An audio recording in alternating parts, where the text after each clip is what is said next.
Hello student, আজকে তাহলে আমরা নতুন একটা টপিক শুরু করব। কি আগের দিন আমাদের কি হয়েছিল? দ্রবণের মোলারিটি অবধি হয়েছিল। আজকে আমরা শুরু করব দ্রবণের নরমালিটি। ওকে,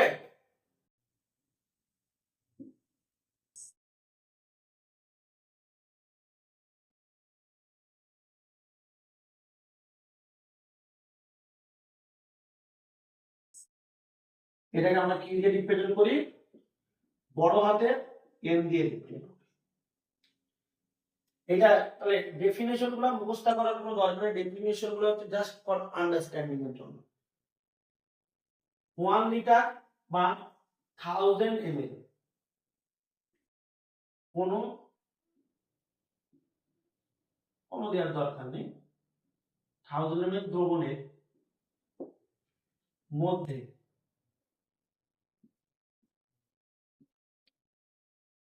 যত গ্রাম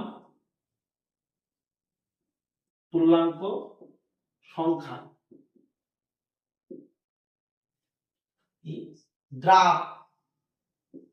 দ্রবীভূত আছে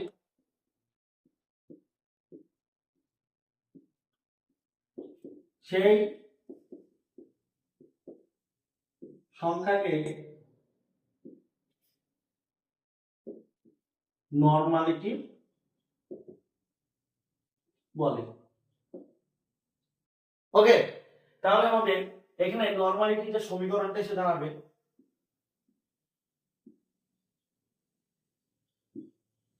কি দ্রাবের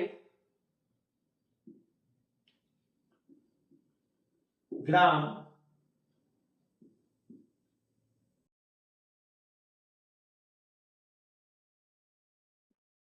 তুল্যাঙ্ক সংখ্যা বা দ্রবণের, আমি বলেছিলাম আয়তন কি এককে? লিটার একক বসাতে। যদি লিটার এককে না বসিয়ে যদি এমএল এ বসাও তাহলে কিন্তু এইখানে আরেকটা 1000 দিয়ে এই গুণ করতে হবে, 1000 দিয়ে। তবে তার ঝামেলার মধ্যে যাবো না। আমি যদি এমএল এ থাকে সেটাকে যে ফর্মে থাকুক না কেন আয়তনটাকে আমি লিটারে কনভার্ট করে নেবো, তাহলে আমার ঝামেলা মিটে যাবে। এইটা আমাদের কি আসলো? নরমালিটি সমীকরণ। এই যে নরমালিটির যে সমীকরণটা, এইখানে তোমাদের একটু অসুবিধা হতে পারে যে গ্রাম তুল্যাঙ্ক সংখ্যা, এটার জন্য এই গ্রাম তুল্যাঙ্ক সংখ্যা তোমরা ক্লাস 11 এ পড়েছো। কোথায়? তুল্যাঙ্ক ভার, সেই তুল্যাঙ্ক ভারের জায়গায় পড়েছো। তাও আমি একটু ভেঙে বলে দিচ্ছি, তার আগে আমি ইউনিটটাকে বলে দিই। এককটা কি হবে? ইউনিট বা একক। তাহলে প্রথম গ্রাম তুল্যাঙ্ক সংখ্যা ইকুইভ আর লিটার, তাহলে ইকুইভ পার লিটার। আমরা এটাকে কি লিখতে পারি? ইকুইভ ইনটু লিটার ইনভার্স। ওকে, তাহলে আমরা এটা লিখতে পারি। তাহলে এবার আমরা তাহলে ইউনিটটা হয়ে গেল। এখানে উষ্ণতার উপর নির্ভরশীলতা বলে দিই। তাহলে কি হবে? এটা উষ্ণতার উপর নির্ভরশীল হবে। আমি যেহেতু বলেছিলাম কি আয়তন থাকলে, আয়তন থাকলে কি হবে? উষ্ণতার উপরে নির্ভরশীল হবে। তোমার দ্রাবের গ্রাম তুল্যাঙ্ক সংখ্যা এইটা কিন্তু উষ্ণতার উপর নির্ভরশীল নয়, আয়তনটা উষ্ণতার উপর নির্ভরশীল। তাহলে আয়তনটা যদি উষ্ণতার উপর নির্ভরশীল হয় তাহলে কি হবে? ওভারঅল যেটা মোলারিটিটা কি হবে? উষ্ণতার উপরে নির্ভরশীল হবে। তাহলে আমি কি করছি এখানে? হ্যাঁ, তাহলে এটা লিখে দিই যে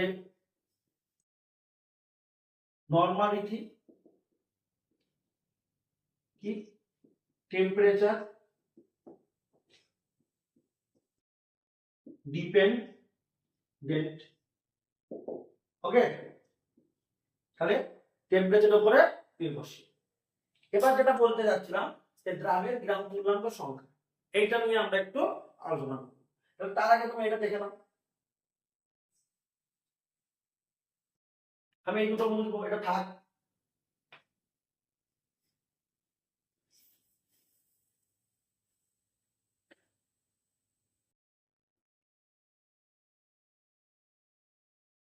দেখো, দ্রাবের গ্রাম তুল্যাঙ্ক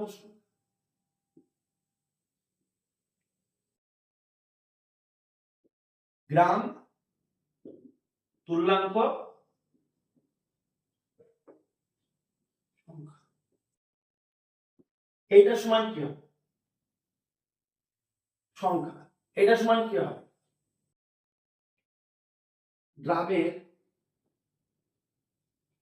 প্রদত্ত ভর, প্রদত্ত ভর কত, তার মানে ভর ওয়েট। আর এখানে হবে দ্রাবের গ্রাম তুল্যাঙ্ক ভার, অর্থাৎ এটাকে কি বলা হয়? ই। এটাকে গ্রাম তুল্যাঙ্ক ভারটাকে আমরা কি দিয়ে রিপ্রেজেন্ট করি? ই দিয়ে রিপ্রেজেন্ট করি, ই দিয়ে রিপ্রেজেন্ট করি। অর্থাৎ এই যে দ্রাবের গ্রাম তুল্যাঙ্ক ভার, এটাকে বলা হচ্ছে কি? Equivalent wait. Equivalent wait, equivalent wait, তাহলে এটাও একটু দেখেন। ইকুইভ্যালেন্ট ওয়েট বের করার যে নিয়মটা, দ্রাবের গ্রাম তুল্যাঙ্ক ভার কি হবে?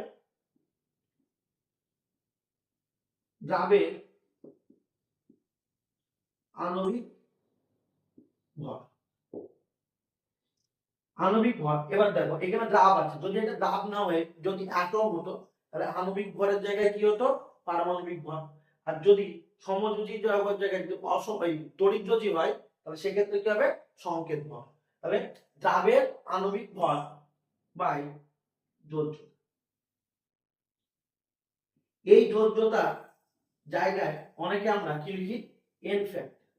এইটা এন ফ্যাক্ট, এটা তোমরা ভালো করে করেছো। এই এন ফ্যাক্টর অ্যাসিডের ক্ষেত্রে একরকম হয়, ক্ষারের ক্ষেত্রে একরকম হয়, লবণের ক্ষেত্রে আরেক। সেটা আমরা একটু দেখে নেব। এটা আগে, তার আগে একটা দেখে নাও।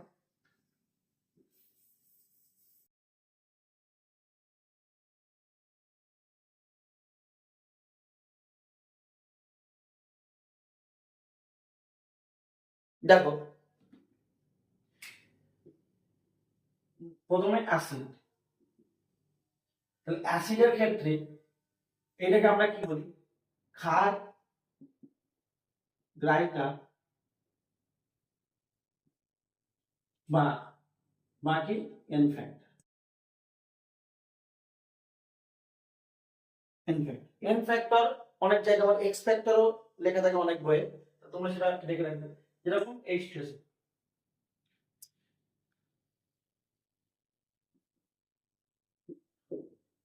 H2SO তাহলে কি রকম হবে?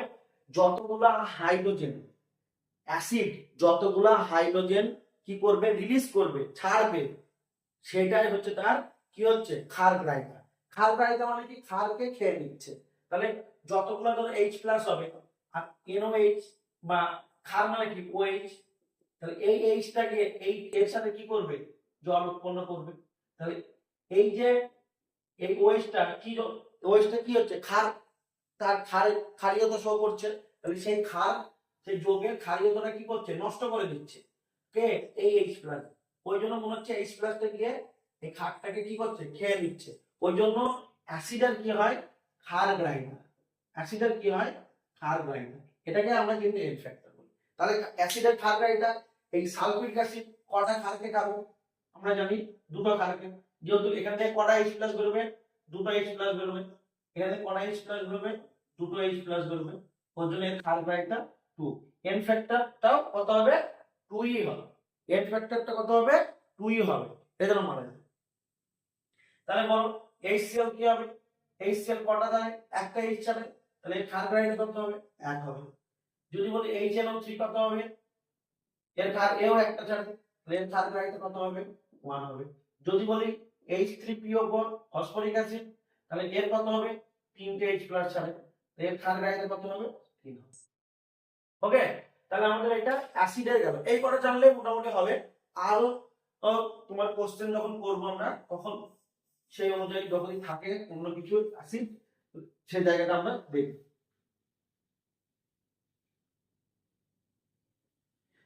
এবার এবার আমরা কি দেখব? অ্যাসিড হয়ে গেল।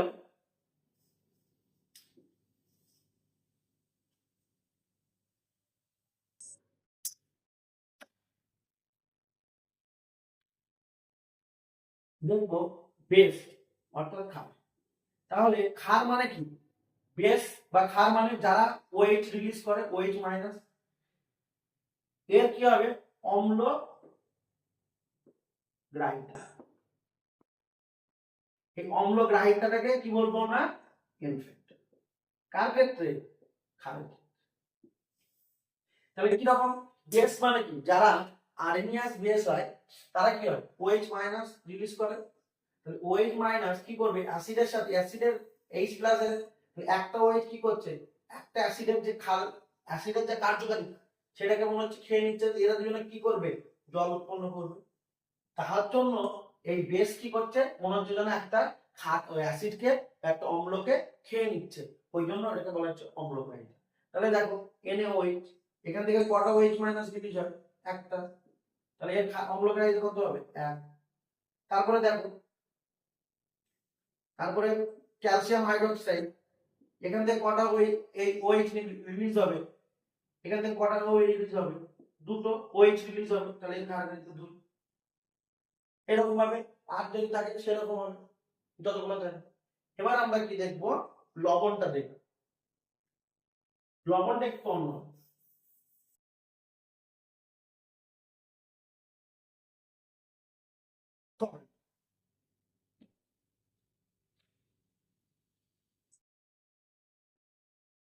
সরি, সল্টের ক্ষেত্রে তাহলে কি লিখবে? এটা হচ্ছে যোজ্যতা, এটা হচ্ছে এন ফ্যাক্টর। তাহলে অম্লগ্রাহিতা, এন ফ্যাক্টর, যোজ্যতা, এদের একটা মলিকুলার বেসের ক্ষেত্রে সেম, অ্যাসিডের ক্ষেত্রে তাহলে ক্ষারগ্রাহিতা, যোজ্যতা, এন ফ্যাক্টর সেম জিনিস। আমরা ওই জন্য ইন জেনারেল লেখার জন্য এটাকে কি করে? এন ফ্যাক্টর হিসাবে লিখি। যোজ্যতা সবার ক্ষেত্রে আলাদা হচ্ছে, এক একজনের এক একটা প্রেডিকশন আলাদা হচ্ছে, ওই জন্য কি করছি? ইন জেনারেল আমরা এন ফ্যাক্টর, আর কিছু কিছু জায়গায় এক্স ফ্যাক্টর লেখা হয়। সল্ট আমাদের সব থেকে পরিচিত টেবিল সল্ট, এটা একটু NaCl, এটাকে টেবিল সল্ট বলি। এটা ভাঙলে কি হবে? Na+Cl হবে। তাহলে এর এন ফ্যাক্টর কি হবে? যতগুলা ক্যাটায়নের চার্জ বা অ্যানায়ন, ক্যাটায়ন বা অ্যানায়নের মোট চার্জ, যে কোনো একজনা নিতে হবে। ক্যাটায়নের মোট চার্জ অথবা অ্যানায়নের মোট চার্জ, যে কোনো একজন। যদি ক্যাটায়নের নিই কত হবে? 1 হবে। যদি বা অ্যানায়নের নিই সেক্ষেত্রেও 1 হবে। তাহলে যে কোনো একজনা নিব আমরা, তাহলে কত হবে? N factor. আরেকটা দেখি, ক্যালসিয়াম ক্লোরাইড। তাহলে ক্যালসিয়াম প্লাস ক্লোরাইড কত? 2। তাহলে আমরা যদি শুধু কি করি? ক্যালসিয়াম অর্থাৎ ক্যাটায়নকে দেখি, ক্যাটায়নের টোটাল চার্জ কত? 2। আবার যদি ক্লোরিন দেখি, টোটাল চার্জ একটা ক্লোরিনের জন্য 1, তাহলে দুটো ক্লোরিনের জন্য কত? আমার দুটো ক্লোরিনের জন্য 2। তাহলে যে কোনো একটা নিতে হবে, দুটোর মধ্যে যে কোনো একটা। তাহলে এইভাবে বাকিগুলা যত সল্ট আছে সেগুলো এইভাবে আমরা কি করতে পারি? বের করতে পারি। ওকে, এই কপার সালফেট আছে, কপার সালফেট করলে কি হবে? কপার +2 SO4, তাহলে এর ও 2, এখানেও 2, তাহলে যে কোনো একটা টোটাল নিলে হবে। টোটাল নয়, ক্যাটায়ন বা অ্যানায়ন, একটা মলিকুলের মধ্যে এই যে সল্টটা আছে, সল্টটার মধ্যে ক্যাটায়ন বা অ্যানায়নের মোট চার্জ, যে কোনো একজনের মোট চার্জ নিতে হবে। ক্যাটায়ন নিতে হবে অথবা অ্যানায়ন নিতে হবে, দুটো যোগ করে দিলে হবে না। তাহলে আমাদের এইখানে আমার মোটামুটি কি হলো? এই যে গ্রাম তুল্যাঙ্ক সংখ্যা বের করার ফর্মুলা এবং কিভাবে বের করতে হবে সেটা কিন্তু এখানে আমি পুরোপুরি বলে দিলাম। যেন অন্য জায়গায় আবার 11-এ আছে, 11-এ কোথায় আছে বই টই হয়তো তোমাদের খুঁজতে হবে, ওই জন্য আমি একেবারে এখানেই বলে দিলাম। তাহলে জিনিসটা ক্লিয়ার হয়ে যাবে। আর যদি আরো ডিটেলস যদি জানতে চাও তাহলে তোমার 11-এর ক্লাস দেখতে হবে, এই রাসায়নিকের গণনা, যেটা আমরা some basic concept of chemistry, সেটা দেখতে হবে। ঠিক আছে? তো সেই থেকে আমরা এখানে মোটামুটি বলে দিলাম আমাদের অঙ্ক করার জন্য যতটুকু দরকার আমরা এখানে হয়ে যাবে। নেক্সট আর আমাদের কি বাকি থাকলো? নরমালিটি। নরমালিটির মধ্যে এই যে বিভিন্ন নামগুলা সেইগুলা বাকি থাকলো, তো সেটা আমরা একটু দেখি।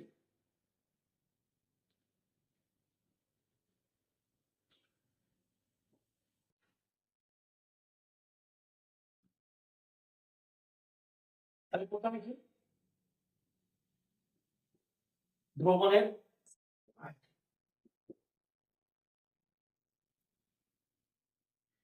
2 নম্বর কি, দ্রাবের গ্রাম তুল্যাঙ্ক সংখ্যা।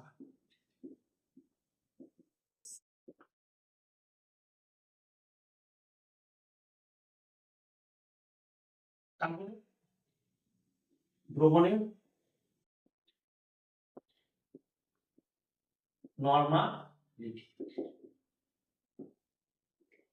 দ্রবণের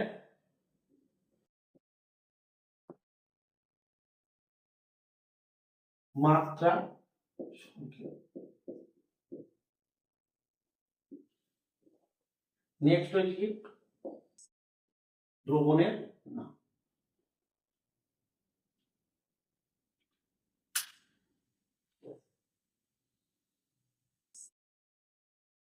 ওকে, দ্রবণের আয়তন আগের বারের মতো সব 1 লিটার নেব। দ্রাবের গ্রাম তুল্যাঙ্ক সংখ্যা প্রথম কত নেব, যদি 1 নিই তাহলে দ্রবণের নরমালিটি, তাহলে কি এটা কি ইকুইভ দেব, ঠিক আছে। দ্রবণের নরমালিটি কত হবে, 1 হবে। এটাকে কি আমরা চিহ্ন দেব, এরকমও দিতে পারি, কিন্তু 1 দেওয়ার কোনো ভ্যালু নেই, ওই জন্য কি দিই, n দেব। এবং এইটাকে কি বলবো, নরমাল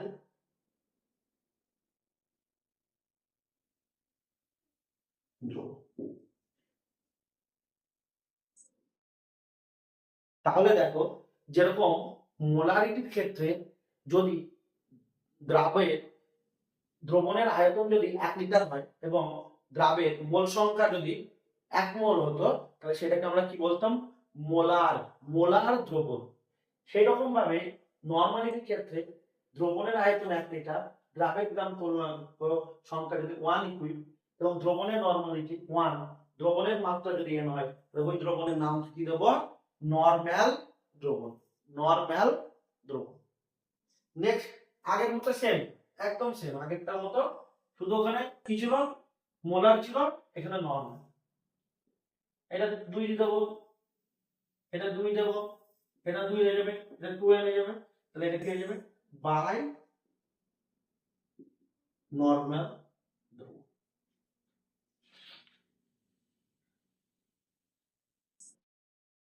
নেক্সট, এটা 1 লিটার, এটা হাফ করে দাও, বা 0.5 ইকুইভ, তাহলে এখানে ইকুইভ লিখে দিচ্ছি, তাহলে আর কিছু লাগবে না, 12টা লিখতে লাগবে না, ঠিক আছে, ইকুইভ। তাহলে এটা কত হয়ে যাবে, এটা 0.5 এর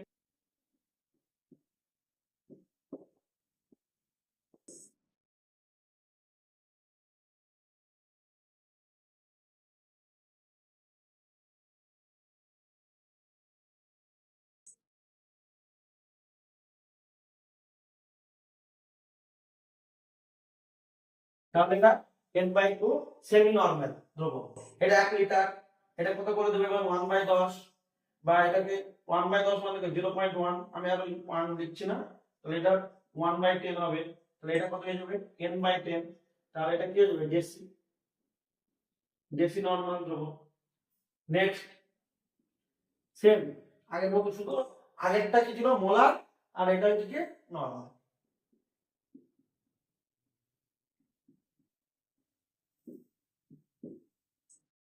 তাহলে এটা কি হচ্ছে সেন্টি নরমাল দ্রবণ। আবার যদি x নেই, তাহলে সেরকম হবে, 1 লিটার, x x xm, এটা তাহলে x নরমাল দ্রবণ। তাহলে আমাদের এখানে নরমালিটি কমপ্লিট হয়ে গেল। এবার একটা অঙ্ক করি নরমালিটি, তাহলে অঙ্ক একটা নরমালিটির একটা অঙ্ক করব, এটা তোমরা দেখে নাও, ঠিক আছে, এটা দেখে নাও, যদি নরমালিটি একটা অঙ্ক করি।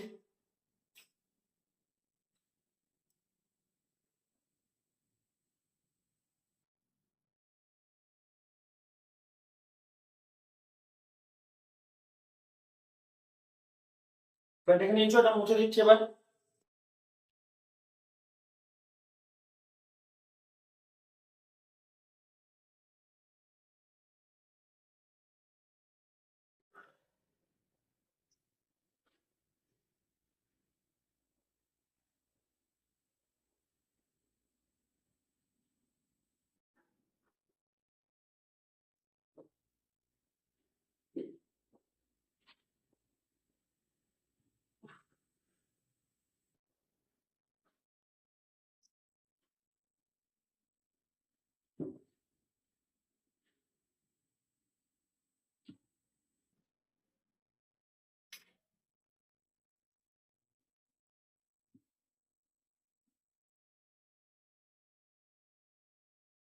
দেখো দেখো তাহলে তোমাদের এই অঙ্কটা আমরা দিয়েছি, একটি দ্রবণের প্রতি 100 ml আয়তনে দ্রবীত Na2 ও CO3 সোডিয়াম কি কার্বনেট এর পরিমাণ এত হলে 2.65 হলে 2.65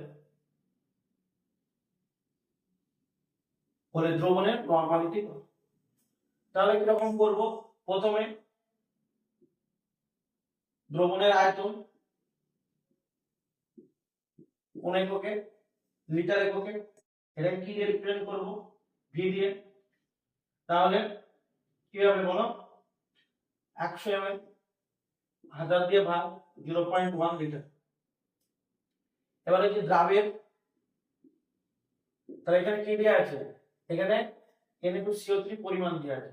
তাহলে Na2CO3 পরিমাণ যদি দেয়া থাকে, তার আগে আমাকে কি বের করতে হবে, Na2 এর আগে ইকুইভ্যালেন্ট ওয়েট বের করতে হবে।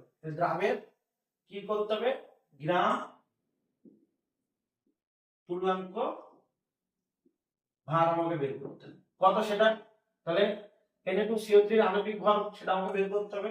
তাহলে দেখো Na2CO3 কত হচ্ছে, সোডিয়ামের কত 23, অর্থাৎ দুটো আছে 23 23 কত 46, 12, আর অক্সিজেন হচ্ছে 16, তাহলে 3 16 48, টোটাল কত হচ্ছে এটা 60 আর 40 106 106।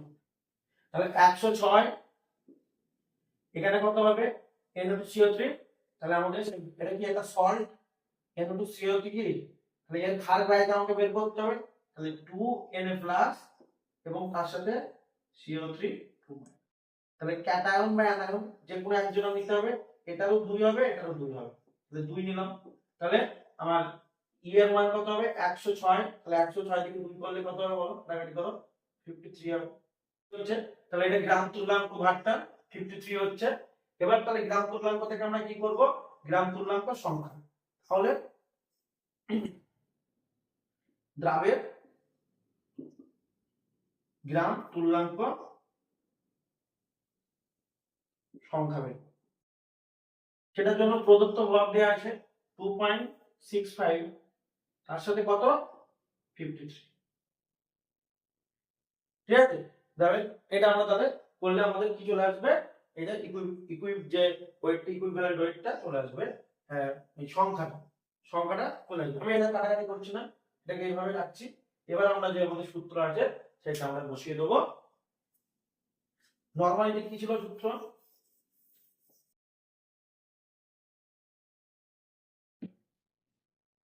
তাহলে নরমালিটি দ্রাবের গ্রাম তুল্যাঙ্ক সংখ্যা, অর্থাৎ এটা 2.65/53, ওকে।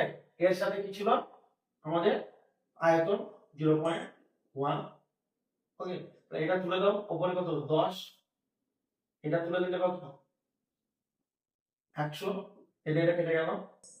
তবে এটা কাটাকাটি করো, 265 5 দিয়ে যাবে, তাহলে 0.5, এটা দশমিক আছে তাহলে এখানে এক ঘর চলে যাবে, 0.5 কি হবে